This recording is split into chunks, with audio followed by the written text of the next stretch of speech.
तो चलिए बात करते हैं बिहार बेल्ट्रॉन का, और इसका आंसर की को लेके बात करेंगे, और जो है रिजल्ट आखिर कब तक जारी होगा उस पर चर्चा करेंगे, और मेरिट कैसे बनता है उस पर भी चर्चा करेंगे, और सबसे विशेष चर्चा करेंगे जो कमेंट देखने के लिए मिला है वो हिंदी टाइपिंग और इंग्लिश टाइपिंग, या हिंदी इंग्लिश दोनों था जिसका, उसको लेगा या नहीं लेगा। इन्हीं सब चीज़ों पर चर्चा करेंगे और विस्तार से चर्चा करेंगे।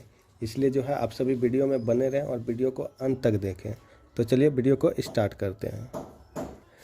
सबसे पहले जो सबसे अधिक सवाल आया है, जो भी कमेंट के माध्यम से पूछा गया है, वो सबसे बड़ी चीज़ है कि हिंदी टाइपिंग वाला और इंग्लिश टाइपिंग वाला, जिसका दोनों टाइपिंग था हिंदी और इंग्लिश, इसको लेके बहुत सारा सवाल आया है कि अगर हम मेरा दोनों टाइपिंग है, हिंदी इंग्लिश दोनों टाइपिंग है, तो जैसे हमरा इंग्लिश में पास कर जाते हैं और हिंदी में किसी कारणवश मेरा स्पीड कम है, फेल कर जाते हैं, तो क्या मेरा होगा या नहीं होगा?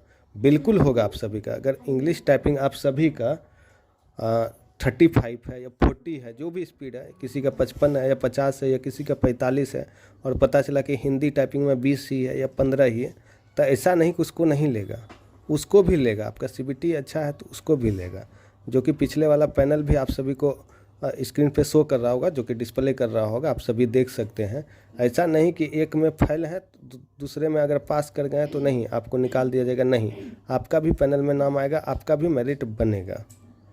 और एक सवाल रहा आप सभी का कि इंग्लिश टाइपिंग है, अधिकतर जो होता है बेल्ट्रॉन में, वो हिंदी टाइपिंग वाला का प्राथमिकता ज़्यादा दिया जाता है। तो कहीं ना कहीं इंग्लिश टाइपिंग वाला को भी टेंशन रहता है कि सिर्फ मेरा इंग्लिश है और सीबीटी भी मेरा अच्छा गया है, और कहीं इंग्लिश के कारण मेरा तो सिलेक्शन ना हो, कहीं मेरा पैनल में नाम ना हो, ये भी मन में कहीं ना कहीं एक डर रहता है। तो आप सभी को बताना चाहेंगे ऐसा नहीं हुआ। जो 2019 में आप सभी का जो वैकेंसी आया था, जो कि मेरिट बना था, उसमें ऐसा कोई नियम नहीं था, और ऐसा कोई भी बेल्ट्रॉन के माध्यम से कोई नोटिस नहीं है कि आपका सिर्फ इंग्लिश टाइपिंग है तो आपको नहीं लिया जाएगा। नहीं, आपको भी लिया जाएगा अगर आप एलिजिबल हैं, आपका टाइपिंग अच्छा है, जैसे 35 है या 40 है या 45 है, जो भी अगर इतना में आ रहा है और सीबीटी भी आपका अच्छा गया, तो आपको इंग्लिश वाला जिसका सिर्फ इंग्लिश टाइपिंग है उसको भी लिया जाएगा, जैसा कि पिछले बार लिया भी गया था। उसके बाद कर लेते हैं हिंदी टाइपिंग वाला को। हिंदी वाला तो कहीं ना कहीं एक उसका तो पहले ऑफिशियल नोटिस जो जिसमें आप लोग फॉर्म भरे हैं, उसी समय पता है कि उसको प्राथमिकता ज़्यादा दिया जाएगा। जो भी हिंदी टाइपिंग वाला है उसका प्राथमिकता हमेशा ज़्यादा होता है, बेल्ट्रॉन देता है। अगर आपका हिंदी टाइपिंग अच्छा है और सीबीटी भी अच्छा गया है, आपका तो डेफिनेटली सिलेक्शन है ही है, उसमें कोई दोहराई नहीं है, आपका सिलेक्शन हर हाल में होगा।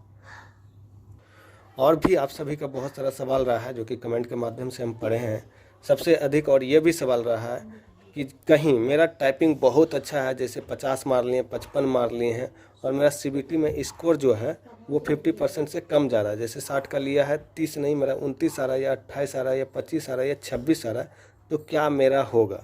देखिए, बेल्ट्रॉन ऐसा कभी नहीं करता है। अगर वो 50% लिखा है, 60 का एग्ज़ाम लिया है, तो आपको 30 मार्क्स चाहिए, 30 नंबर आपको कंपलसरी है चाहिए, तभी आप एलिजिबल हैं।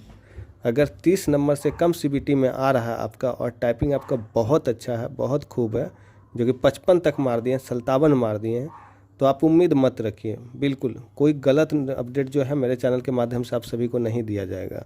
ऐसा मन में एक भ्रमित रहेगा, नहीं मेरा टाइपिंग अच्छा गया, सीबीटी अगर 28 भी आता है तो मेरा हो जाएगा, नहीं, बिल्कुल नहीं, बिल्कुल ऐसा कोई क्राइटेरिया नहीं दिया गया है जिसके कारण से आपका हो सके। तो आप अगर एलिजिबल नहीं हैं, एग्ज़ाम में पास नहीं कर रहे हैं, तो आपका नहीं होगा। अब शायद मेरे ख्याल से आप लोगों का कोई भी सवाल नहीं रहेगा, इसको लेकर डाउट क्लियर हो गया होगा, क्योंकि 2019 में ऐसा नियम था। अगर आप एलिजिबल हैं, जब तक आप टाइपिंग में भी हिंदी में 25 नहीं आता और इंग्लिश में 30 नहीं आता और सीबीटी मार्क्स भी आपको 30 नहीं आता, तो आप कहीं ना कहीं जो है एलिजिबल नहीं है। और बात कर लेते हैं अब आंसर की का। आंसर की जो कि आपको पिछले वाला भी वीडियो में बताया था कि आप सभी का आंसर की जो है 15 से 20 नवंबर तक जारी कर दिया जाएगा, क्योंकि टीसीएस जब एग्ज़ाम लेती है, इंडिया का बहुत बड़े एजेंसी है जो कि एग्ज़ाम के जो भी कंडक्ट करवाती है, वो हमेशा जल्दी करता है, और कहीं ना कहीं आप सभी को अपना आंसर की देखने के लिए मिल जाएगा, जिसके कारण से जो भी आप लोग भ्रमित हैं, वो कहीं ना कहीं मन से जो भी मनोबल है आपका या तो बढ़ेगा या तो आप लोगों का मनोबल टूटेगा, क्योंकि सीबीटी एग्ज़ाम हार्ड रहा है और ऑल शिफ्ट में ही हार्ड रहा है। बाकी टाइपिंग का जो मैटर था वो इजी ही रहा था, जो कि हर वीडियो में आप सभी को बताए हैं। अगर आपका एमसीक्यू अच्छा गया है तो बाकी तो जहाँ तक पता है सभी जान रहा है कि MCQ जो है वो 10 से 15 क्वेश्चन बहुत ईजी लगा है, जो कि बहुत अच्छे से मारा है। बाकी बात जो है बस वही 50-50% करके मारा गया। वो ऑल शिफ्ट में ही ऐसा हुआ, क्योंकि प्रीवियस ईयर जो था बहुत ही ईजी टाइप का क्वेश्चन आया था, जो कि एक तरह से स्टैटिक्स टाइप का था कुछ क्वेश्चन, जिसके कारण से बन जा रहा था। लेकिन इस बार जो है बहुत प्रैक्टिकल क्वेश्चन आया था।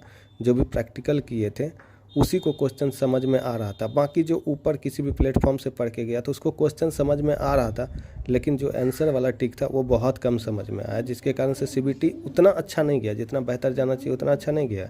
बाकी अगर आपका टाइपिंग अच्छा था तो अच्छा गया था। जिसके हाथ में कंपन हुआ वो तो खैर अलग की बात है, वो तो डर तो हो ही जाता है किसी को भी, क्योंकि टाइपिंग बहुत 10 मिनट का टेस्ट होता है, जिसके कारण से कहीं ना कहीं एक डर मन में रहता है। वो किसी भी स्टूडेंट या किसी भी छात्र के साथ ऐसा समस्या हुआ है।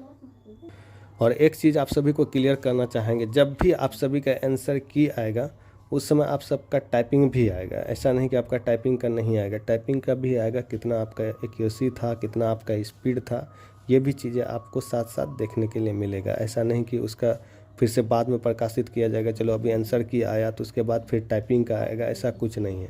एक साथ आएगा, उसके बाद आप सभी का रिजल्ट आ जाएगा। जो भी जैसे भी मेरिट बनेगा वो मेरिट वाला आपका लिस्ट फिर से जारी कर दिया जाएगा। लगभग 1 मंथ के अंदर जारी कर देगा। जैसे आप सभी का आंसर की देता है उसका 1 मंथ के अंदर आप सभी का जो है रिलीज कर देगा, जैसा कि पिछले बार देखा गया। क्योंकि पिछले बार भी TCS ही एग्ज़ाम लिया था, इस बार जो है TCS एजेंसी को ही मिला था, क्योंकि अक्सर बेल्ट्रॉन जो एग्ज़ाम कंडक्ट करवाने के लिए देता है वो TCS को देता है। रही बात बेल्ट्रॉन का ज्वाइनिंग ये इसका बहुत स्लोली रहता है, बहुत डिले करवाता है। ये समस्या रहा है, क्योंकि जहाँ जहाँ पोस्ट खाली रहता है धीरे धीरे पैनल में नाम आया तब धीरे धीरे आप सभी को बुलाया जाता है। धीरे धीरे इसका ज्वाइनिंग प्रोसेस बहुत स्लो रहता है बेल्ट्रॉन का। अगर आप सभी किसी चीज़ का तैयारी कर रहे हैं तो प्लीज़ आप उसका तैयारी भी रखिए। बाकी इसका तो आप CBT दे दिए, टाइपिंग दे दिए, जो भी है होना, अगर अच्छा करके आए तो होना तो तय है।